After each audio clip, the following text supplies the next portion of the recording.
because of the reasons I mentioned earlier, they may not end up being the right damage dealer for you to level for Osh. I'm not saying to level them for Osh. I'm just saying that they can be effective. It's only a game.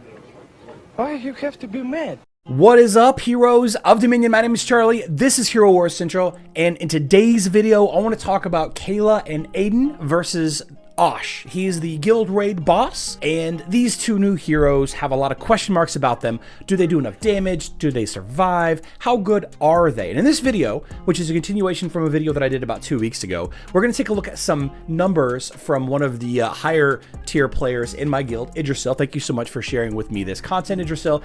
He gave me some conversation, some talking points about this team for this time, and as a follow-up to the fight from a couple of weeks ago that I showed you. But before we get into that, I want to rant a little bit. I want to complain. Why is it I can't look at my boss fight log from last week? Why? Why is this a issue? Why am I not allowed to look at team usage from last week? If I don't look at the fights between Friday morning and Monday morning, if I don't look at them then, I can never see them again. I forgot to take note of the teams that I used, how they did. I forgot. I can use a third-party software to look it up.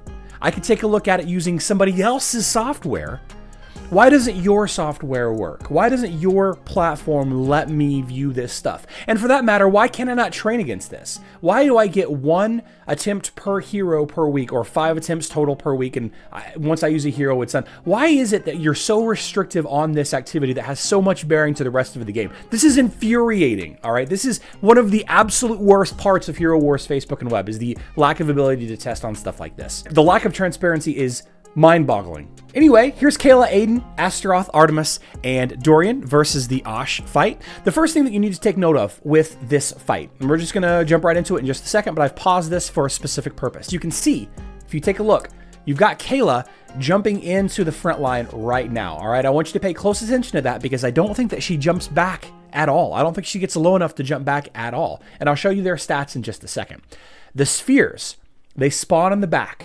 All right, you see them back here? They float around Osh. When they're in the back here, Kayla can't hit them. This is a problem, all right? There's an artificial wall right here preventing Kayla from jumping over. It's the same situation with Luther, right? She does her ability, which is a big part of her kit, a big part of her skill set, to jump forward, jump behind enemy lines and deal damage.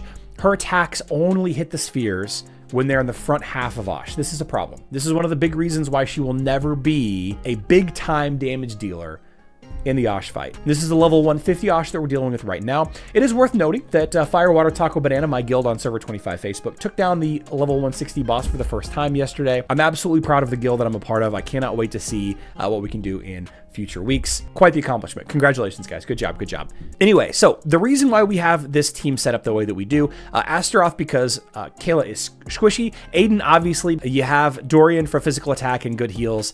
You have Artemis to do more damage to those spheres that are in the back. So the hallmarks of a good Osh team, a good Osh fighting team, you're going to have enough damage, area of effect damage, to kill all the spheres. And enough, and fast enough. You have survivability versus the magic damage laser beams, and you can see, she's tanking them pretty well. She's doing okay. You got Aidan with the Soul Link. You can see that Astaroth's shared health ability isn't even targeting Aidan, and if you take a look at her health bar, she never drops low enough that she has to jump back. She's in the fight the whole time, and because she's out front, she's ulting a lot. She's ulting a lot. She's taking a lot of this damage. This team is a good team. I like this team a lot. It could be better, and it might be better. We'll talk about a couple reasons why in just a second. But it is worth noting that Artemis was brought specifically to clean up or do more damage to the area, some of those spheres that she doesn't hit consistently. You can see that, like right here, she's hitting some of these, and there's damage being done to Osh. This is Dorian's ult, but Kayla is not hitting the spheres in the back. Let's just continue along with the fight, and I'm going to talk a little bit more about things that might change in the future. So since this is the first week using a significantly stronger Kayla, a higher star level, and this is the first week using the other half of the Fire Warden or whatever team, Aidan, it is possible that we don't need to use Astaroth in this line. It is possible that we can use a more offensive tank. I'm not sure which. Somebody to keep alive. Maybe we can use Alvanor in this team. I don't know that Alvanor is the play, but he might be. I think Alvanor could be potentially the right hero for this line. I don't know that you need an actual tank. Once Aidan and Kayla get going, they don't seem to have any issues. Now, it is important to note that right now,